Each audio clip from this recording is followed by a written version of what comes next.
fourth webinar series, and they are extremely useful. Last month, we had a talk on vaccination in adolescents, and this month we have it in adolescent endocrinology, and such an apt topic. As pediatricians, we see so many adolescent children coming in with insulin resistance. Well, we'll go on to the topic later. But before that, I welcome all the dignitaries. I welcome Dr. R.N. Sharma, sir, the ex-secretary, Central AHA, who is our chief guest for today. I welcome Dr. Chitra Kulkarni, ma'am, who is the chairperson, Maharashtra Adolescent Health Academy. And want to congratulate Dr. Chitra ma'am and the entire team of Jayant sir, Dr. Shailaja, Dr. Vaishali, Dr. Ram Bharat, Dr. Neha for the phenomenal job that you all are doing.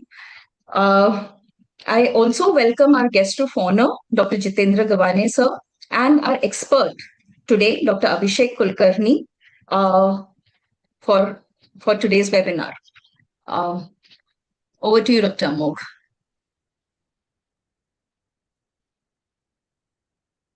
Thank you, Dr. Mangai. Now I invite the MAHA AHA chairperson, Dr. Chitra ma'am, to introduce our chief guest, Dr. R.N. Sharma sir. Dr. Neha, will you please share the slide?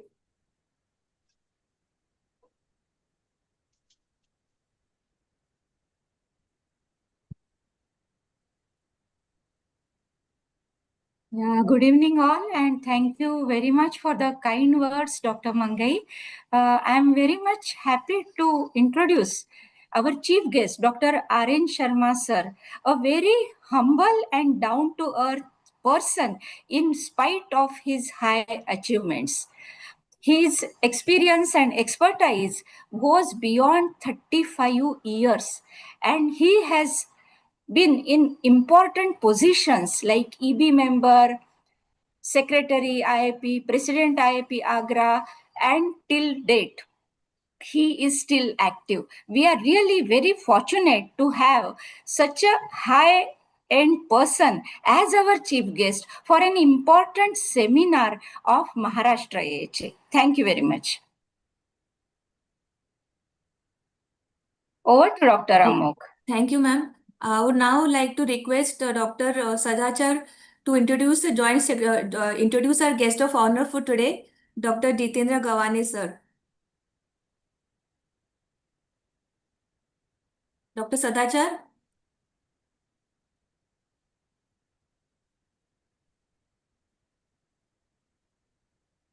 Dr. Sadachar was present, no? Mm-hmm. Okay, Amog, you can introduce. Yeah. So I would be honored to introduce Dr. Jitendra Gawane sir, a well-known personality to all of us, who is a professor of pediatrics and PICU in charge of MGM Medical College, Navi Mumbai. And as of now, he is a joint national convener of the President Action Plan 2026, and he has been the ex-president of Navi Mumbai IIP. We welcome you, sir, and we would request you to just speak a few words. Yeah. Thank you, Amok. First of all, thank you for giving me opportunity to be on this platform. Friends, we know that adolescent health chapter, as Mangai said, is always ahead of everything. Their module also is ahead of all other modules in the central IIP. Name also is ahead. And Maharashtra AHA is a driving force and a kind of branch which can be replicated or emulated by other branches. And this year also, Chitra madam is leading this from front. So congratulations, ma'am, and all the best for the next month's our Maharashtra AHA conference. Friends, adolescence period marks the period of profound physiological change driven by intricate interplay of the hormones, we all know. And this webinar deals with the complexities of these different hormones and adolescent endocrinology. Adolescent period brings significant metabolic shifts, increasing the risk of future cardiovascular diseases, diabetes, even in non-diabetic kids also. So let us learn from our expert, Dr. Abhishek, today, and we are lucky to have you, sir. Over to you, Amog, and all the best for the webinar. Thank you so much, sir, for the kind words of encouragement. I would now like Dr. Mangai to introduce our speaker for today, Dr. Abhishek Kulkarni, and the topic. Um, so today, like I said, is we will be talking on adolescent endocrinology, and the topic that we are going to cover is implication and management of insulin resistance in non-diabetic obese adolescents. So, and for this, we have a very renowned speaker. It's always a pleasure to hear Dr. Abhishek Kulkarni speak, and his vast knowledge and the depth of knowledge in endocrinology is immense. Today, we'll be hearing him speak on something. This will be obesity, like in non-diabetic. So that's also, I'm really looking forward to hear him speak on this. Dr. Kulkarni is a senior consultant, pediatric and adolescent endocrinologist, department head and postdoctoral fellowship program director in SRCC Children's Hospital, Mumbai, in Sir H.N. Reliance Foundation Hospital, Mumbai, and an honorary consultant at Apollo Hospital, Navi Mumbai. He's been conferred with the title of Honorary Adjunct Associate Professor and Distinct Clinical Tutor in recognition of his clinical, academic, and research contributions to the field of pediatric and adolescent endocrinology by AHERF India. He's also been awarded the Fellowship of Royal College of Child Health and Pediatrics, London. He's a member of numerous prestigious international consortiums. He's been invited faculty at more than 100 national and international forums. He has more than 25 indexed publications in renowned journals, and he has a keen interest in research. So let's hear over to you, Dr. Kulkarni, sir. We are really honored to have you here. Talk on this very important topic because more and more in today's practice, we are seeing adolescents coming up with obesity or with some signs of acanthosis and other signs. And though we may know what to do, but many times we are in a fix on how to counsel or how to manage. So it will be really good to hear from you. Thank you so much, sir, for joining us today. Thank you very much, Dr. Mangai. Am I audible or Yes, sir. Yeah. Yes, sir. Yeah. So I'd like to sensitize my pediatrician colleagues and obviously the pediatric endocrine fraternity. I always say that if you really want to make a change, you need to detect insulin insensitivity way before it translates into diabetes mellitus, because it is recognizable early, it's silent, and it's highly consequential. So the principle or the gist of the talk is to sensitize the pediatric fraternity on the implications and management of insulin insensitivity in non-diabetic obese children, particularly the adolescents today.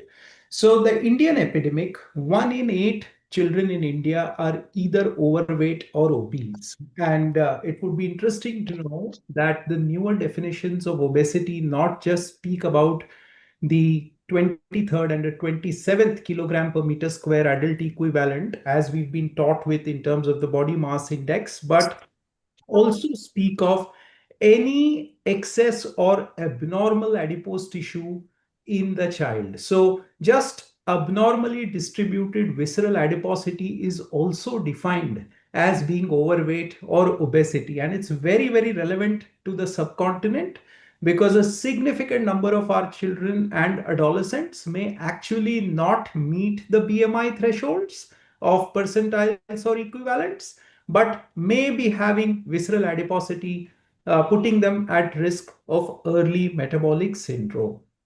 30 to 40% of obese children end up depicting clinical signs of insulin insensitivity, and the prevalence of metabolic syndrome associated steatotic liver disease, the newer terminology for the earlier NASH, is present to the tune of almost 30% in the subcontinent. So the prevalence in the subcontinent is not just directly proportional to the adipose tissue distribution or the quantum of adipose tissue, but is also compounded by added underlying genetic predisposition, both polygenic and monogenic. So we are blessed or cursed with these added burdens in addition to the adiposity. So this is simple to understand that the prevalence of metabolic syndrome escalates with the severity of obesity. So if you're overweight, the prevalence of metabolic syndrome is to the tune of 6%. If you are obese, it is to the tune of nearly 30%.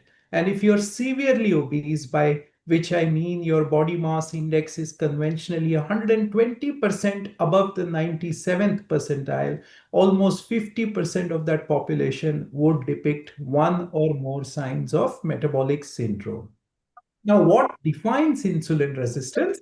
It's physiologically decreased biologic response to normal levels of circulating insulin. And this is often masked by compensatory hyperinsulinemia or exaggerated insulin secretion.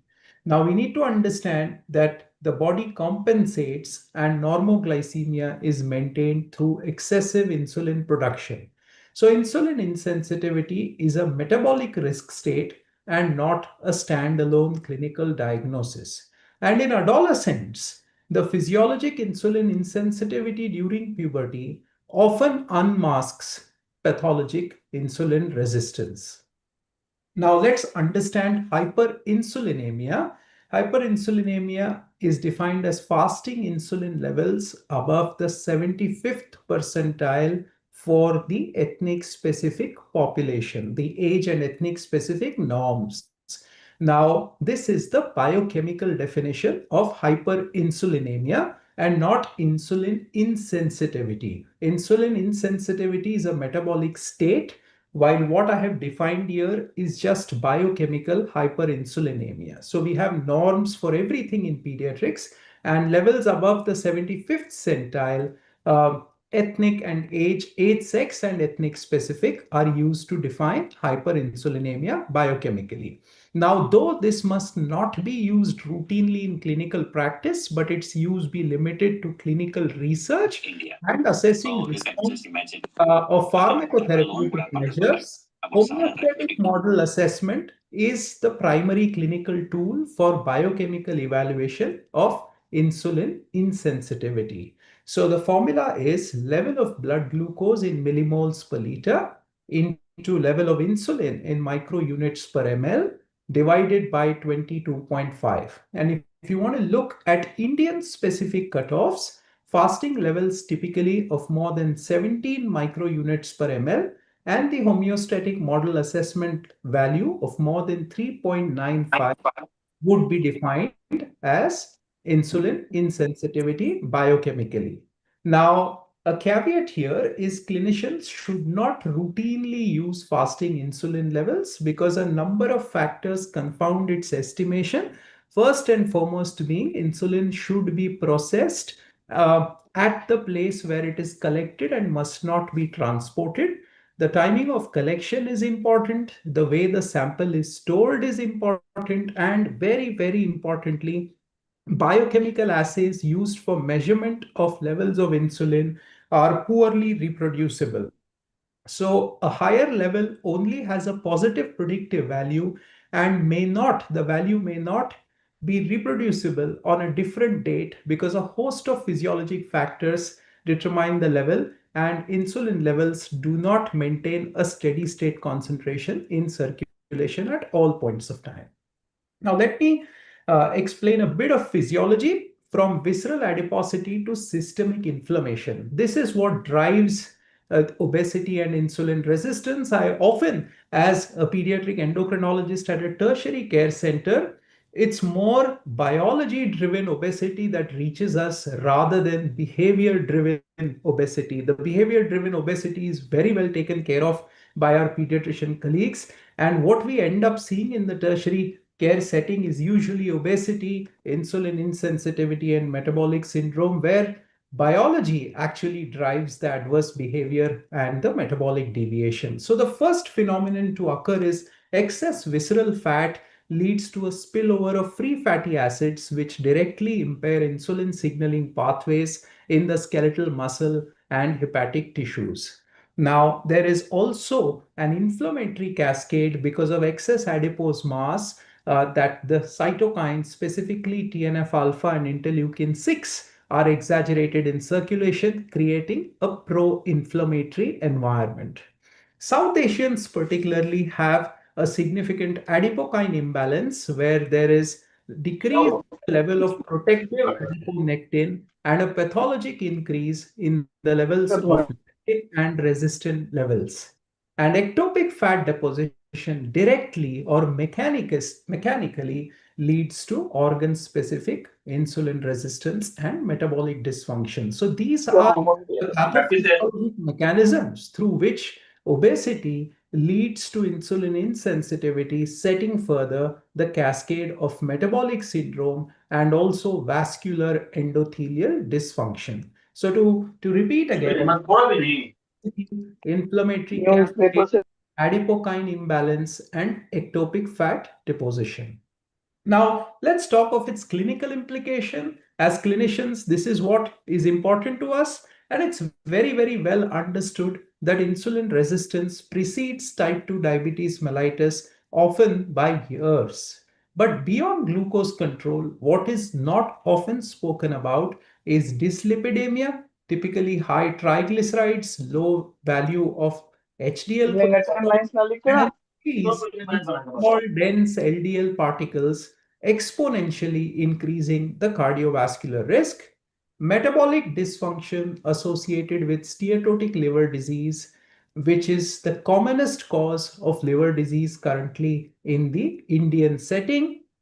Reproductive health, which is central to pediatric polycystic ovary disease, causing both hyperandrogenemia and ovulatory dysfunction.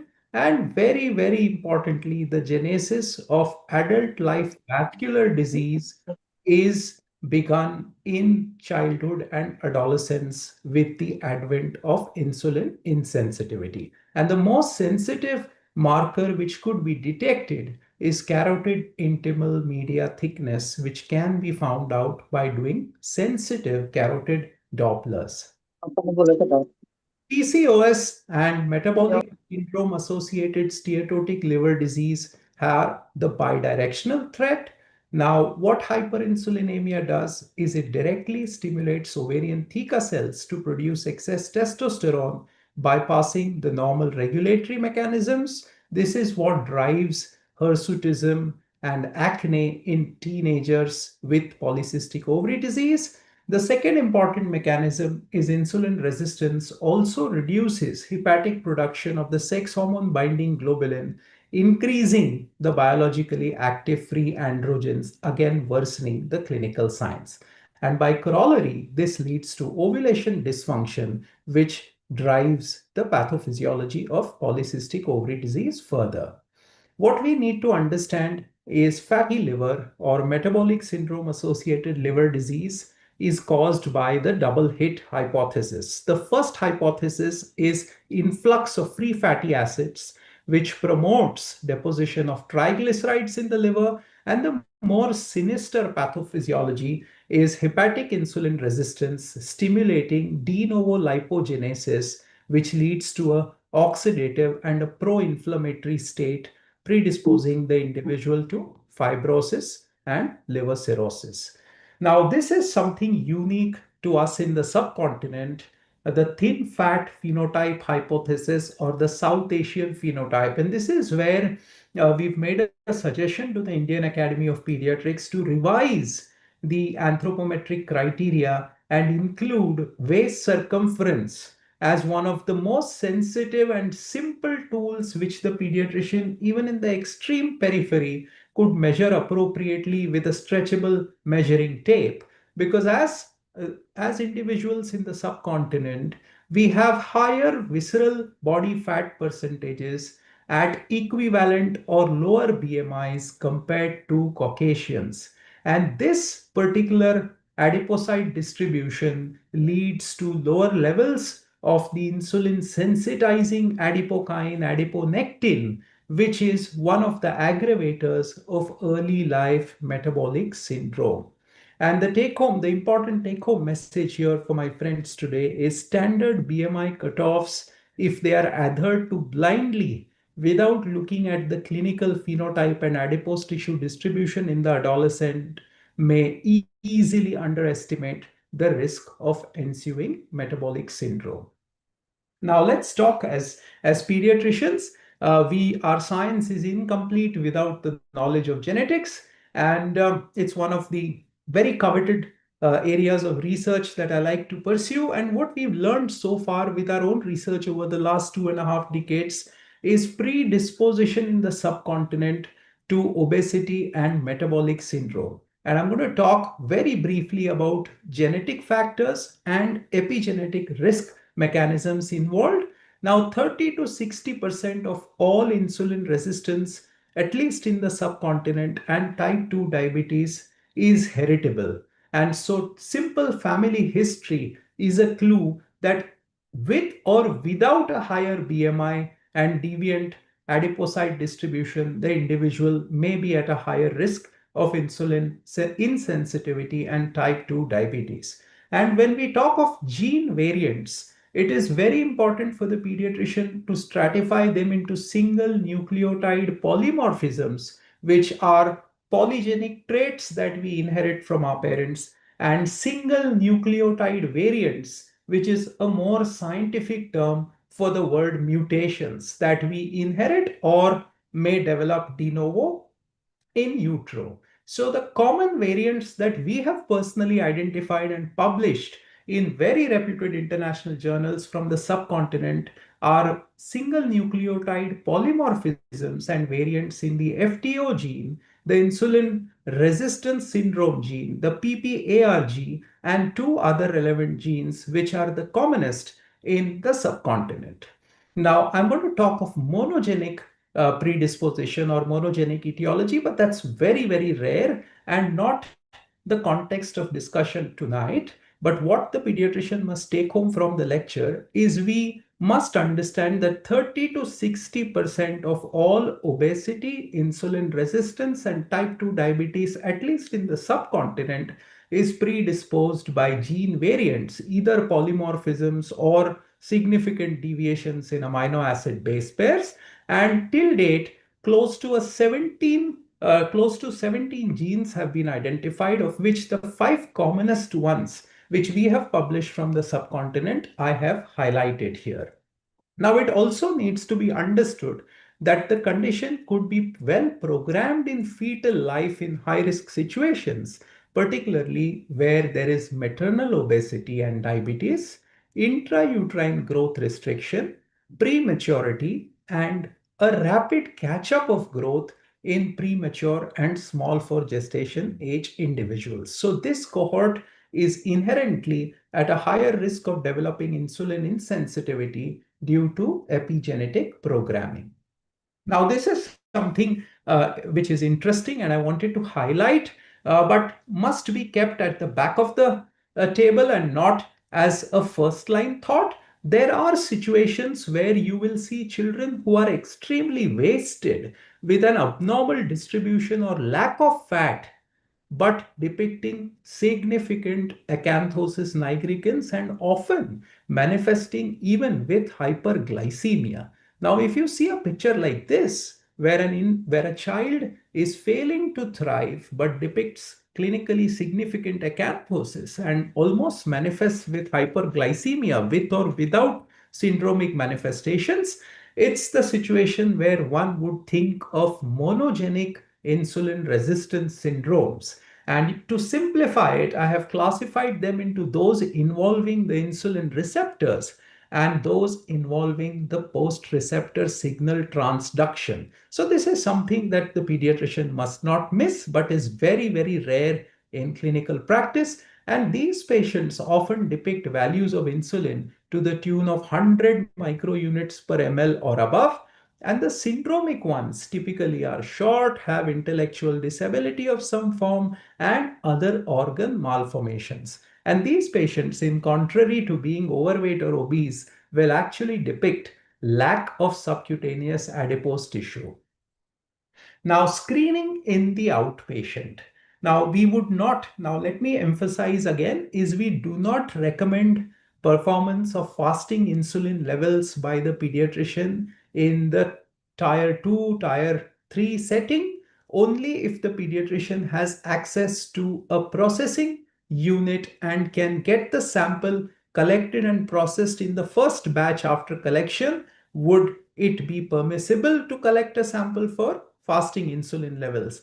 What should rather be emphasis laid upon is looking for clinical signs like acanthosis nigricans at the flexures, central adiposity, and increased waist circumference, which is very, very simple to identify, and plotting the waist circumference on percentile charts, and a simple history taking measure of family history of type 2 diabetes or metabolic syndrome, including fatty liver.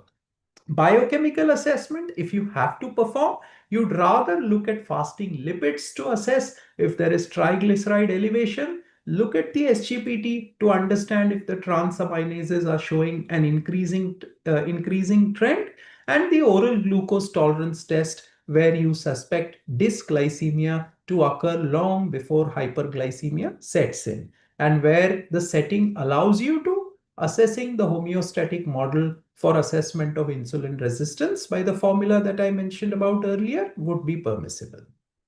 Now, so coming to management of the condition, I have tried to simplify and stratify it in under three headings. One is clinical or table share evaluation, which is simple body mass index estimation and standard deviation score calculation, waist circumference measurement, blood pressure measurement in the clinic. These must not be missed under any pretext. Then looking for signs of acanthosis nigricans as a proxy or surrogate for insulin resistance. Amongst laboratory workup, levels of SGPT, fasting glucose, and lipid profile, particularly the triglyceride, which has sensitivity in the early stages.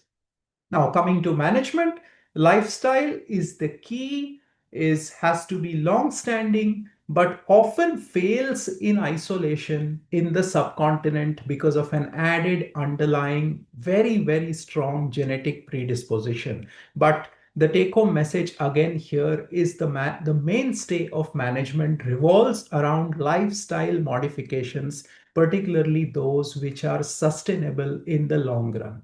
And the principles to simplify are reducing refined carbohydrate consumption, sugary beverages, and prioritizing high fiber intake.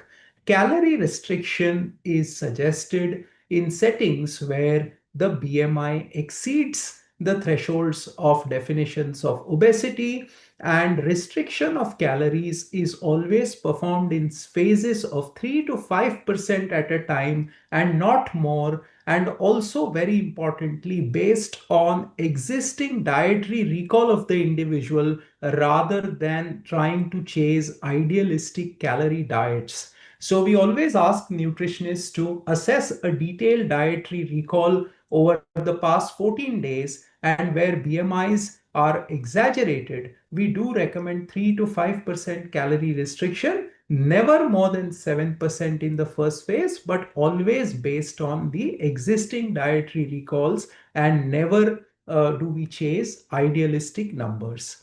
Protein adequacy must be maintained to support lean mass during the phase of weight reduction, and 60 minutes of moderate to vigorous structured physical activity daily is recommended. I'm going to talk a little bit on it as I move through the slides. Pharmacotherapy is indicated as an adjunct to lifestyle medication, to lifestyle modifications, and in the subcontinent, particularly in patients with exaggerated body mass indices or significant insulin insensitivity, and most importantly, in the presence of comorbidities, pharmacotherapy has a major role to play.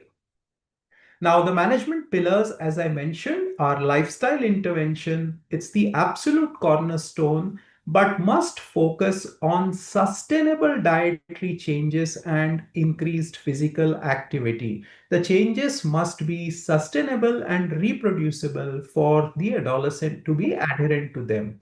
Now, family-based models are successful as compared to targeting the child in isolation. Now, this is very easily understandable, and behavioral support is extremely crucial, like addressing psychologic factors. A lot of adolescent obesity is driven or rather is exaggerated by adverse psychosocial environments. So pediatricians with interest in adolescent medicine would agree with me that there are often underlying psychologic stressors which exaggerate underlying genetic predispositions and contribute to bad lifestyle routines. So addressing them is of paramount importance. Sleep hygiene, not just for good metabolism, but good endocrine regulation via the pineal gland axis, and restriction of screen time are essential for long-term weight and insulin resistance management. Now, this is all very well known to pediatricians, is avoidance of skipping breakfast, traffic lighting of food substances, particularly segregating them by nutrient density to simplify healthy choices for patients and families, and the 5210 rule. It's very, very well known to pediatric colleagues, and I often see these boards placed in the waiting areas of pediatrician colleagues. Now, what is interesting to understand is endocrine societies now talk of leveraging exergames, which is a balance between exercise and video games. So this is something that endocrine societies are actively trying to work on, is in addition to the 60 minutes of moderate to vigorous physical activity that is recommended daily to meet the metabolic equivalents of tasks, video games recommendations are being made to companies to design video games which would leverage and include some amount of physical activity while playing games to bridge the gap between sedentary habits and physical activity, though this might be a very difficult task to accomplish in the near future. And as I mentioned earlier, ensuring age appropriate sleep duration to support the endocrine balance and metabolic recovery are paramount. Now, let me talk a bit about it. Why the number of 60 minutes of moderate intensity structured exercises? So two important questions often asked is, Dr. Kulkarni, what is moderate intensity? So the simple message is when the kid is walking or running at a pace where he or she could speak in words but not sentences, is moderate intensity structured or unstructured activity. And why 60 minutes? Because moderate intensity activity for 60 minutes a day corresponds to an expenditure of 9 to 1200 metabolic equivalents of task maneuvers per week. So this is the basis on which the number 60 minutes of moderate intensity structured or unstructured activity is derived from. And interventions ranked by their effectiveness in particularly reducing insulin insensitivity are combination of high intensity interval training and resistance training. And Amog's here and she'll concur with me the importance of strength training that has been incorporated in various research papers and guidelines now, in addition to high intensity interval training, because it has the best efficacy in counteracting the adverse profile of insulin insensitivity. Now let's come to pharmacotherapy. This is what we get to do a lot in our practice at the tertiary care center. But the take home from before I begin these slides is pharmacotherapy must always be used as adjunct to adequate lifestyle, adequate, optimal, and ongoing sustainable lifestyle measures. Pharmacotherapy is included when the adipocyte distribution is either grossly abnormal or the BMI cutoffs exceed the 95th or 97th percentile by 120%, or in presence of persistent and significant comorbidities. So the first line pharmacologic agent used in India is metformin for insulin insensitivity and impaired glucose tolerance. And how it works is primarily reducing hepatic gluconeogenesis and improves insulin sensitivity in the skeletal muscle and liver. Its impact is more pronounced on insulin resistance and glucose tolerance, and modest for BMI alone. And hence, it is more of benefit in pre-diabetic states and pediatric obesity conditions where insulin resistance is pronounced. Not to forget, it is one of the mainstay therapies in adolescents with polycystic ovary disease because it addresses not just insulin insensitivity but also the hyperandrogenemia that insulin excess drives indirectly.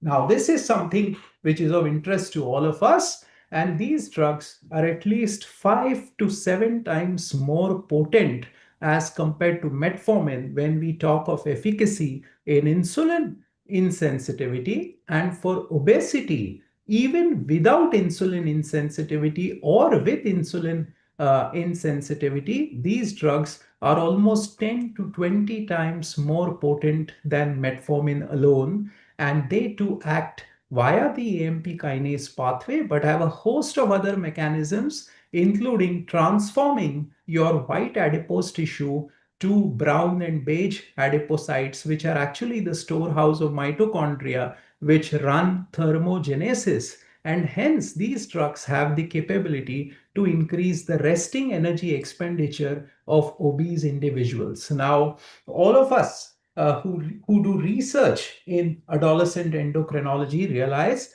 that the maximum number of calories are not spent on the sports field or in the gym, but they are spent at rest. So individuals who are blessed with a higher resting energy expenditure will have by corollary a leaner body type.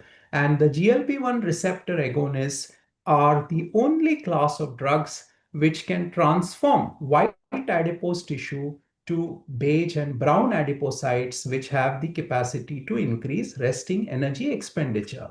And just to give you an insight, the GLP-1 receptor agonist semaglutide, which has been approved for use in adolescents with severe and comorbid obesity, leads to a mean reduction of 16% in the body mass index over a duration of close to 68 weeks. The other drug that is often spoken about, which is tirzepatide, has dual action via the GLP-1 and the GIP pathway. And though it is approved only for use for type 2 diabetes as of yet in India, what we are seeing in the recently published SURPASS trials is it could lead to a reduction of 12.5% in the body weight in obese diabetic individuals. There are ongoing trials for its use in obese non-diabetic individuals, but currently in our country, tirzepatide is approved for use above 16 years of age in obese non-diabetic individuals, whereas semaglutide for the same population is approved for use above 12 years of age. Now, this is something I wanted all of you to see, the data from STEP-TREAN trials, which actually led to this drug being approved by the FDA. And this is a publication taken from New England Journal of Medicine. And you'll see the mean change in body mass index is close to 16% over a duration of 68 weeks with the use of semaglutide, which is once a week injectable preparation. And please look at the percentage of individuals who achieved respective weight losses of 5, 10, and 15%. Now, all the experts agree that a 10% reduction in body weight or a 12% or more reduction in BMI leads to significant improvements in waist circumference, glycemic markers, liver enzymes, and obviously by corollary cardiovascular health effects. So before I conclude, a quick word on what is on the anvil for future. Oral SGLT2 inhibitors, a class of drugs approved for use in the pediatric population for type 2 diabetes, have also found to show significant improvement in the level of liver enzymes, body mass indices, waist circumference, without impacting the glycosylated hemoglobin or fasting glucose in the non-diabetic cohort. Now, this is interesting because they lead to significant improvement in the glycosylated hemoglobin in individuals with type 2 diabetes. And these drugs do not increase the risk of hypoglycemia because their primary modality of action is via the renal glycosuria pathway. And what has emanated from the ongoing phase 3 trials in non-diabetic obese individuals is they improve fatty liver metrics significantly. But currently, their position is limited to research, and prescription in the clinical setting is off label and has to be exercised with caution. Now, key takeaways and summary before I conclude. Pediatricians must prioritize clinical findings over laboratory data. So, markers like acanthosis nigricans, waist circumference, and blood pressure measurement are non-negotiable.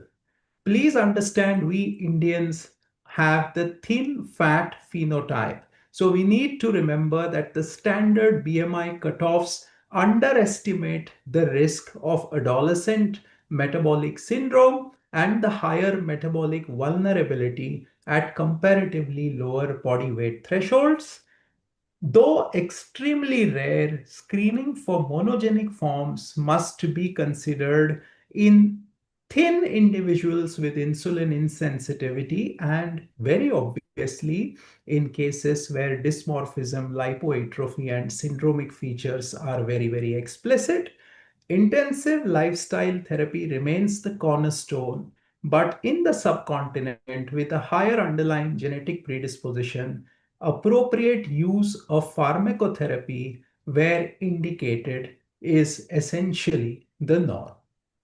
These are the references from which the slides were prepared, and I thank you all for a very patient hearing.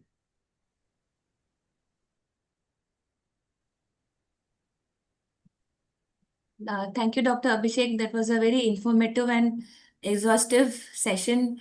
I had prepared a list of questions which have been answered in most of the slides because, like how you said, like early intervention and picking up the early flag signs are more important to prevent this pandemic. Still, we have a couple of questions. One was in the chat box. Uh, yeah, so one question was, can we use C-peptide levels instead of insulin levels? I guess this question was by Dr. Agni Mitra. Yeah, so levels of C peptide are currently limited to stratification of the diagnosis of diabetes mellitus because we do not have normative distribution data to correlate levels of C-peptide to insulin insensitivity. Though insulin and C-peptide are often released as a pair and very rightly thought of by the clinician here, as for diabetes, we often use C-peptide, measures of C-peptide to assess the beta cell function. The reason why we do not use it in obese adolescents or as a marker of insulin insensitivity is the lack of physiologic distribution or normative data. But yes, in times to come, when we do have normative data, the same could be used. And one question was people with OSA, obstructive sleep apnea, they have a tendency to have insulin resistance. So can you just throw some light on this? Yes, so it's actually the chicken and egg hypothesis here is obesity drives obstructive sleep apnea, and you'll often see in obesity clinics is unaddressed obstructive sleep apnea is one of the checklist boxes, which is a deterrence to losing weight while on therapy. So it is both ways, is adipocyte distribution in particularly in the neck and around is one of the key risk factors for occurrence of obstructive sleep apnea, and non-addressal of the same during therapy is one of the deterrences to reduction of body weight and also a median increase in the blood pressure centiles. So the dictum, at least followed in adolescent obesity practice, is if the obstructive sleep apnea is significant, as stratified by the pulmonologist, it is addressed until the body mass index of the individual reaches a threshold where a repeat polysomnography is performed and the home CPAP therapy is taken off. So, short-term home CPAP therapy in morbidly obese adolescents is often the norm when we find that these individuals offer significant deterrence to ongoing pharmacotherapeutic and lifestyle measures. There's another question in the chat box which I had myself is how long can we continue with pharmacotherapy? Because the myth which is there is once you stop the medication, the weight bounces back because adipose cells have a memory and then that Yes. weight loss comes back. Yeah, so it's actually it's probably the billion-dollar question in the industry today, because if you read the newer publications, including as early as January in the Lancet 2026, researchers have categorically stated that therapy for obesity, particularly those driven by biologic mechanisms, must be accepted as akin to those of diabetes and hypertension.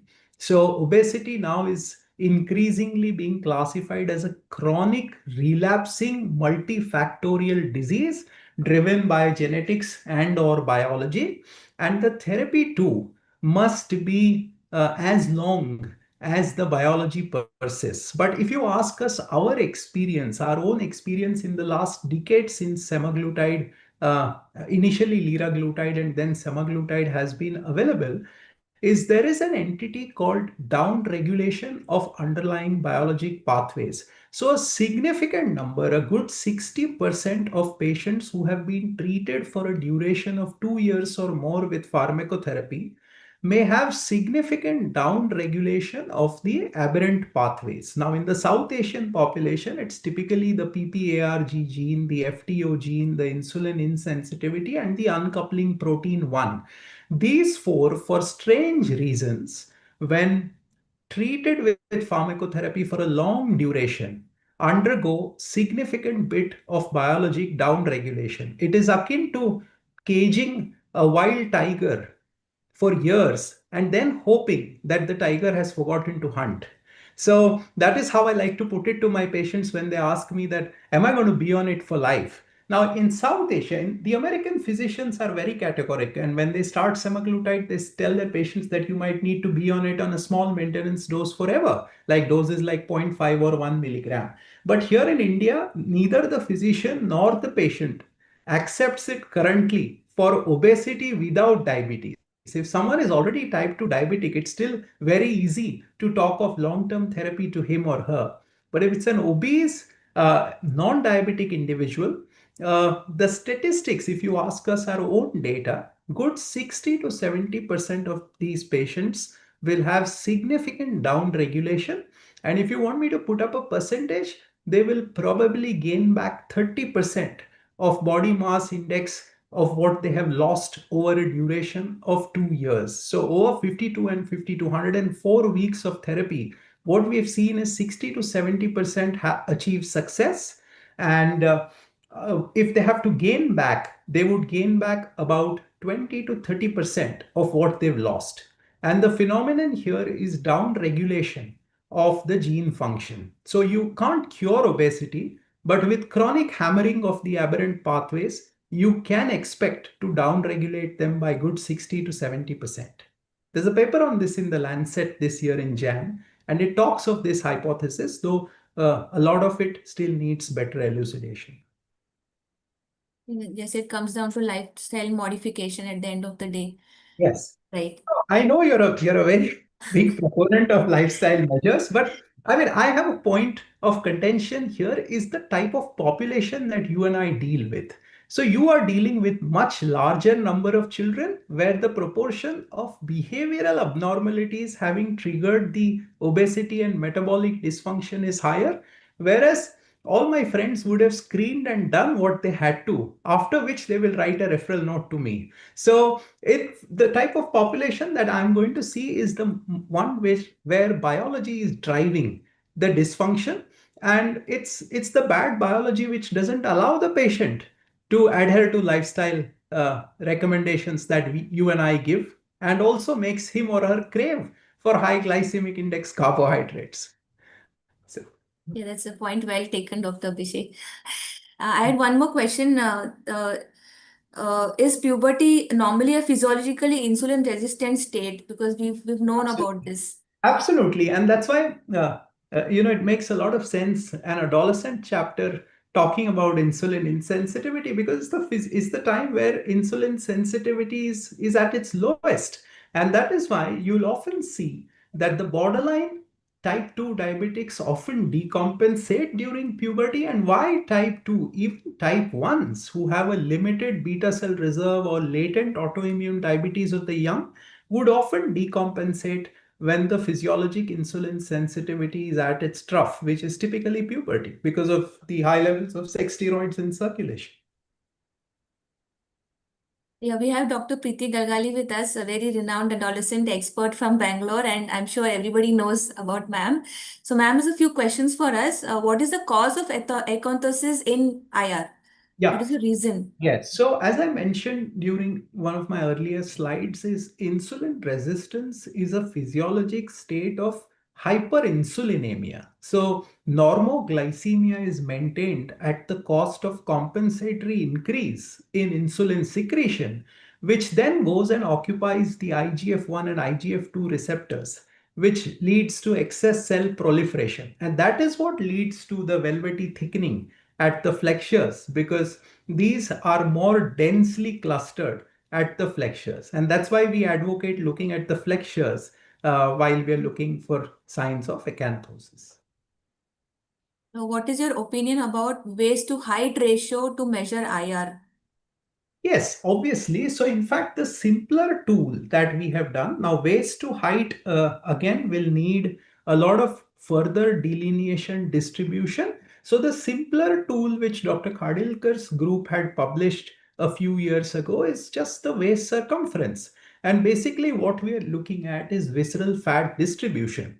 And what we found is waist by hip ratio and waist circumference both correlated equally to adipocyte, visceral adipocyte distribution by DEXA scan analysis. So these patients were subjected to DEXA scans, and the visceral fat distribution was then correlated both with the cutoffs of waist circumference centiles and the waist for hip ratios. And the correlation coefficients were found to be near equal without a statistically significant difference between the two groups. And hence it was concurred that taking an appropriate waist circumference itself in the outpatient practice could be used as a sensitive marker for predisposition or risk to metabolic syndrome. Now, please understand, it is still not included by the Indian Academy of Pediatrics to define obesity or adiposity, but it is used to define at risk of metabolic syndrome, which essentially would mean the same, because the goal of all these anthropometric criteria is to screen and identify children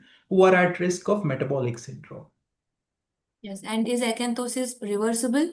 Yes, absolutely. So these patients, when they lose 10 to 12% of their body mass, depict a good 70% reduction in acanthosis nigricans, except in the groups where the variants, the gene variants are highly penetrant, where loss of adipose tissue by itself may not be sufficient to reverse the clinical signs of acanthosis. And there the role of pharmacotherapy is immense, because their agents like metformin or GLP-1 receptor agonists help achieve us this goal, which is not doable by lifestyle alone. Coming to GLP-1 receptors, do you screen for eating disorders before you start semaglutide? Absolutely. And if you heard carefully, there was a slide where I mentioned that a lot of adolescents with obesity have underlying psychologic stressors. So as we ask for history in the outpatient, our postdocs often talk of comfort eating. It's a very easy way to connect to the adolescent. Instead of asking offensive questions, it's very easy for us to ask that, my dear, do you often end up doing comfort eating, or do you resort to comfort eating? And they're very, very open to it, saying, yes, doc, every night, probably. So yes, history, very, very important. And one green light that I wanted to share is the American FDA recently cleared semaglutide for its association with suicidal ideation. There was a lot of talk in the news, in the media, though not in published journals, about association of GLP-1 receptor agonists with suicidal tendencies.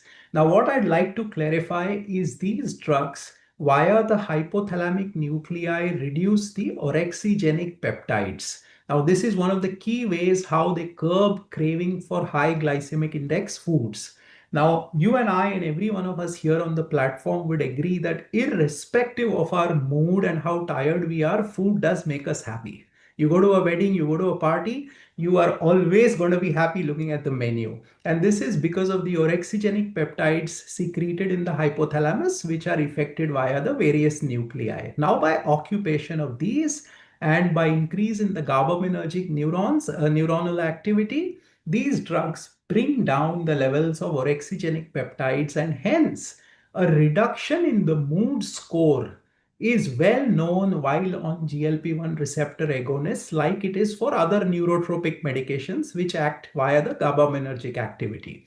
But these do not lead to suicidal ideation. So low mood, sitting alone and crying for a while are well reported while on therapy with GLP-1 receptor agonists, but cause and effect relationship has yet not been well established because there are a host of other variables which impact mood in morbidly obese adolescents, body image issues being one of the most prevalent ones. So we've not yet been able to decipher whether it's the disease or the drug or a combination of both. But as you mentioned rightly, a questionnaire asking for history is mandated before initiation of therapy.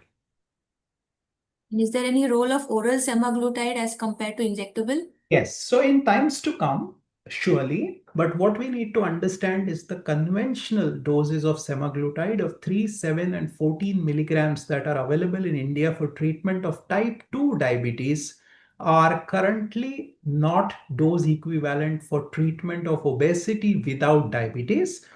We are currently in a phase 3A for testing the oral formulation of semaglutide for equivalent efficacy. And what we find is a dose of 50 milligrams per day, which causes or is very, very intolerant to the gut, leads to a median weight reduction of 8 to 12% of BMI over 68 weeks in adolescents. But the median dose in the study is 50 milligrams.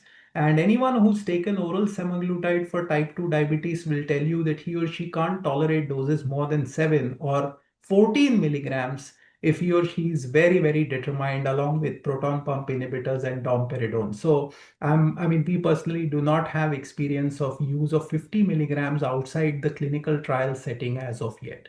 But the dose, if you ask me an equivalence, it's going to be 50 in a year or two to be coming around.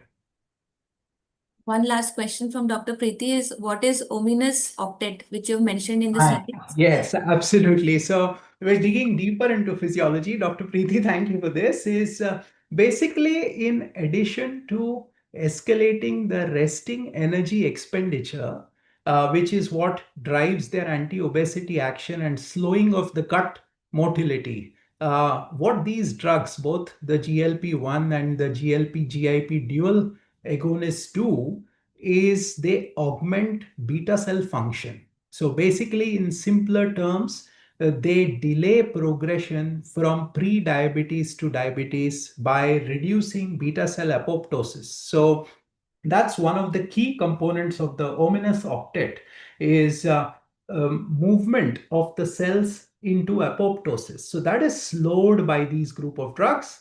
Secondly, these drugs reduce or suppress glucagon secretion.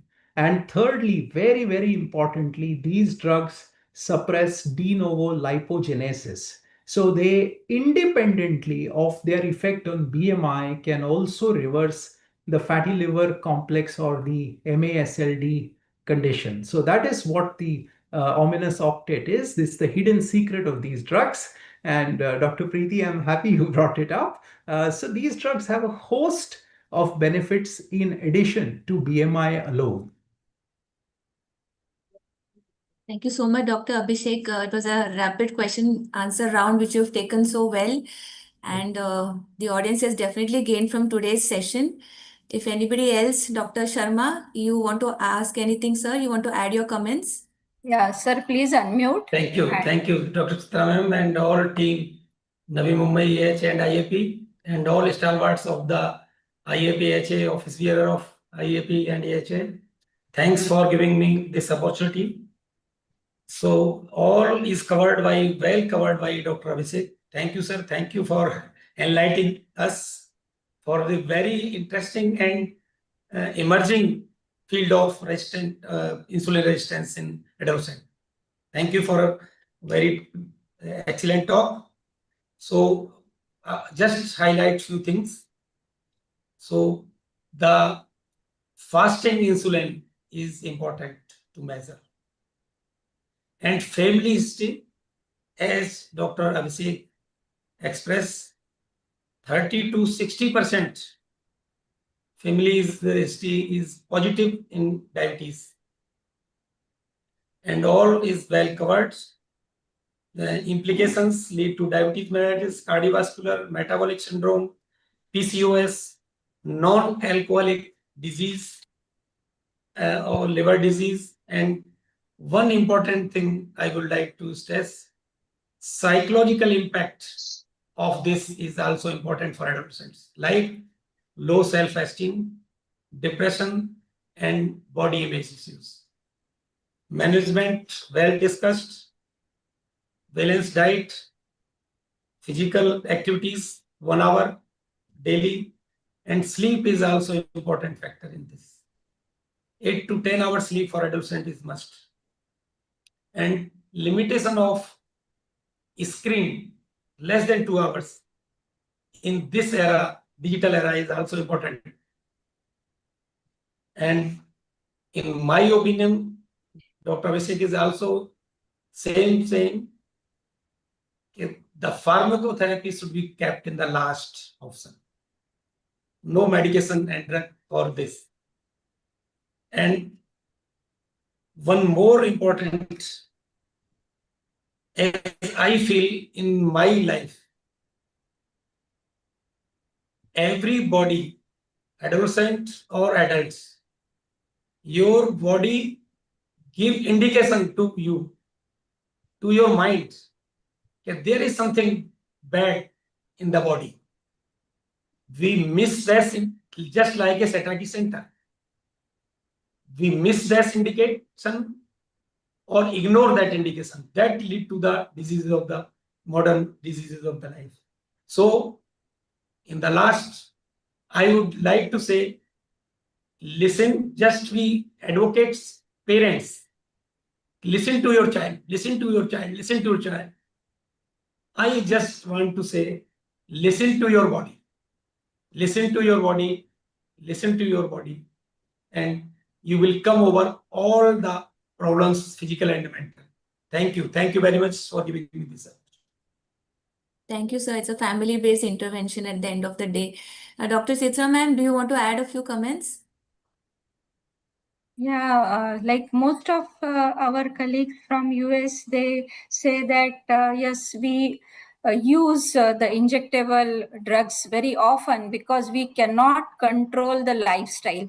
I want your opinion, Dr. Abhishek, on that.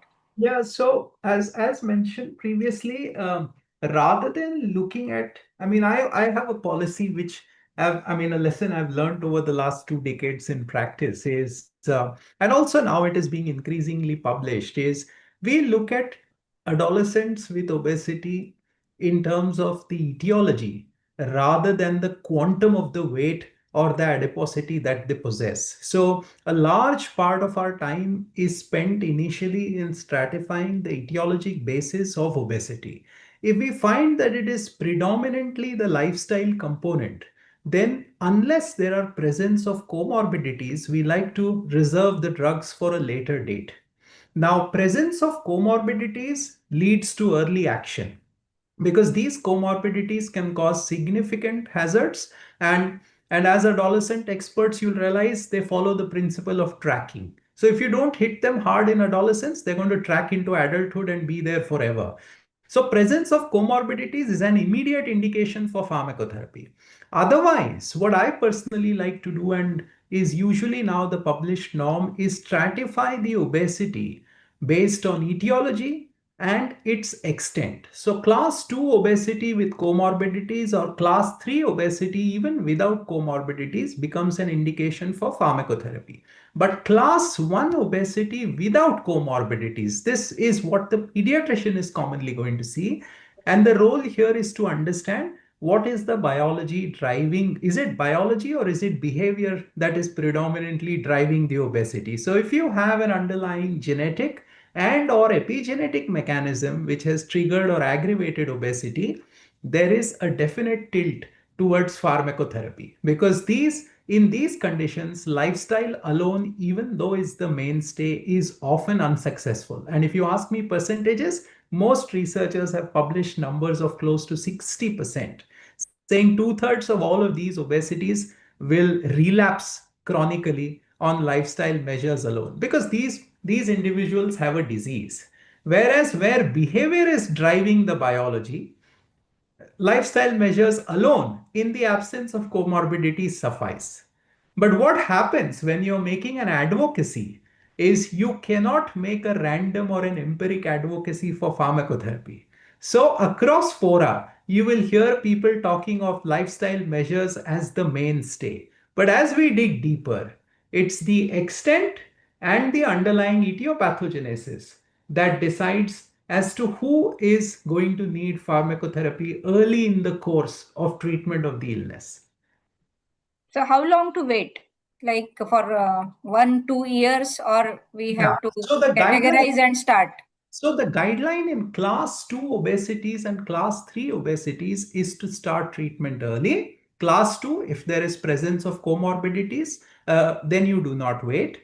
But in class 1 and class 2 without comorbidities, the dictum is to wait until 12 months, provided you are achieving a reduction in body mass index of at least 4% every 4 to 6 months. So if you're achieving a reduction in body mass index of up to 8% in a year, you are allowed to wait, and that too in the absence of underlying significant genetic and or epigenetic predisposition. If you're dealing with an infant of diabetic mother who's now an adolescent with PCOS, I don't think it is a wise strategy to wait any moment in this individual. So it's the holistic picture and the background of the individual that decides who is going to be initiated on pharmacotherapy sooner or later.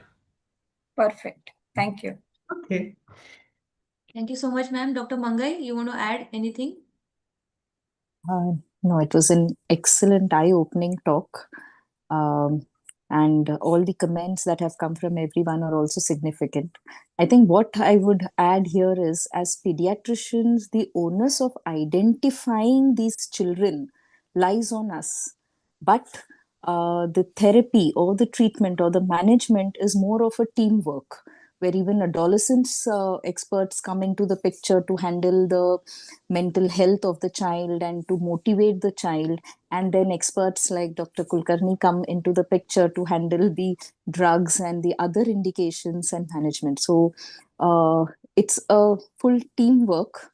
That is what we can gather, and a very important issue. So I think we should all be up to date with it. And excellent lecture. Really thank you to the Maharashtra Adolescent chapter to take up such topics, and wonderful, Dr. Abhishek, as usual. Thank you, Lord. Dr. Preeti, would you like to add something? Preeti ma'am? Preeti madam? Yeah. No, thank you. Thank you so much. Thanks, Abhishek, for answering all my questions. It's been a pleasure listening to you. Thank you and good night. Thank you. The best part is all the misconceptions and the indications of the drugs were cleared well today, because there are so many discussions on different forums, especially on social media and even in the medical fraternity, about the side effects of these drugs. So we got a very clear picture today and we've understood the indications.